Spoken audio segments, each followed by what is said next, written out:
ഇന്നൊരു creamy chicken potato ആയല്ലോ. പേര് കേട്ട് പേടിക്കുന്നു വേണ്ട കേട്ടോ. സംഭവം എളുപ്പമാണ് തയ്യാറാക്കാനായിട്ട്. പൊട്ടാറ്റോ തന്നെയാണ് കേട്ടോ ഇതിൻ്റെ മെയിൻ. അപ്പോൾ ആദ്യം നമുക്ക് ഉരുളൻകിഴങ്ങിനെ ഒന്ന് വേവിക്കാൻ വെക്കാം. തൊലിയൊന്നും കളയുന്നില്ല കേട്ടോ. വെന്തതിന് ശേഷമാണ് തൊലി കളയുന്നത്. ആവശ്യത്തിനുള്ള വെള്ളവും ഉപ്പും ചേർത്ത് ഇതൊന്ന് വേവിക്കാൻ വെക്കാം. അപ്പോഴേക്ക് നമുക്ക് ഇതിലേക്കുള്ള ചിക്കൻ ഒന്ന് മാരിനേറ്റ് ചെയ്തെടുക്കാം. 300 ഗ്രാം എല്ലില്ലാത്ത ചിക്കൻ ചെറിയ പീസായിട്ട് കട്ട് ചെയ്തെടുത്തിരിക്കുകയാണ്. 2 ടീസ്പൂൺ മുളക് പൊടിയും 1 ടീസ്പൂൺ കുരുമുളക് പൊടിയും 1/2 ടീസ്പൂൺ പെരിഞ്ജീരകം പൊടിച്ചതും 1/4 ടീസ്പൂൺ മഞ്ഞൾപ്പൊടിയും 1/2 ടീസ്പൂൺ ഗരം മസാലപ്പൊടിയും ആവശ്യത്തിനുള്ള ഉപ്പും ചേർത്ത് ഇത് നല്ലതുപോലെ ഒന്ന് മിക്സ് ചെയ്തെടുക്കാം. ഇനി ചിക്കനെ ഒന്ന് 5 മിനിറ്റ് റെസ്റ്റ് ചെയ്യാനായിട്ട് മാറ്റി വെക്കാം. അപ്പോഴേക്കും നമുക്കിതിലേക്ക് ഒരു വൈറ്റ് സോസ് തയ്യാറാക്കിയെടുക്കാം. പാൻ ചൂടാവാനായിട്ട് വെച്ചിട്ടുണ്ട്.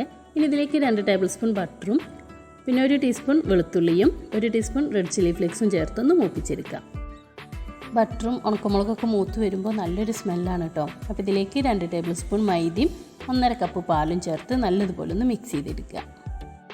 മൈദ ഇതുപോലെ ഒട്ടും കട്ടൊന്നുമില്ലാതെ മിക്സ് ചെയ്തെടുത്തിട്ടുണ്ടെങ്കിൽ നമ്മളുടെ വൈറ്റ് സോസ് റെഡി ആയിട്ടുണ്ട്. ഇനി ഇതിലേക്ക് ആവശ്യത്തിനുള്ള ഉപ്പും പിന്നെ 1/2 ടീസ്പൂൺ ഒറിഗാനോയും ചേർത്ത് ഫ്ലെയിം ഓഫ് ചെയ്യാം. ഇനി നമുക്ക് ചിക്കൻ ഫ്രൈ ചെയ്തെടുക്കാം. ഡീപ് ഫ്രൈ ഒന്നല്ല കേട്ടോ, ഷാലോ ഫ്രൈ ആണ്. 2 ടേബിൾ സ്പൂൺ സൺഫ്ലവർ ഓയിൽ വെച്ചിട്ട് അതിലേക്ക് നമ്മൾ മാരിനേറ്റ് ചെയ്ത് വെച്ചിരിക്കുന്ന ചിക്കൻ ചേർത്ത് അടച്ച് വെച്ച് ലോ ഫ്ലെയിമിൽ വേവിച്ചെടുക്കാം.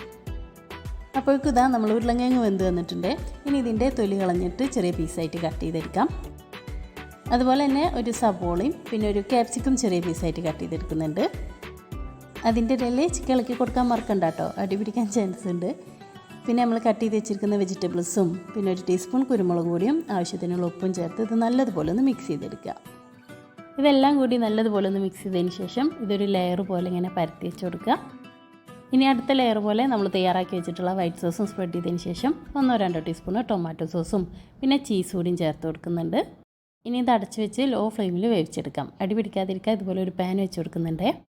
ഇനി ഇത് ചൂടോടെ തന്നെ സെർവ് ചെയ്യാം. നല്ല ടേസ്റ്റാണ് കേട്ടോ കഴിക്കാനായിട്ട്. എല്ലാവരും എന്തായാലും ഒന്ന് ട്രൈ ചെയ്ത് നോക്കൂ.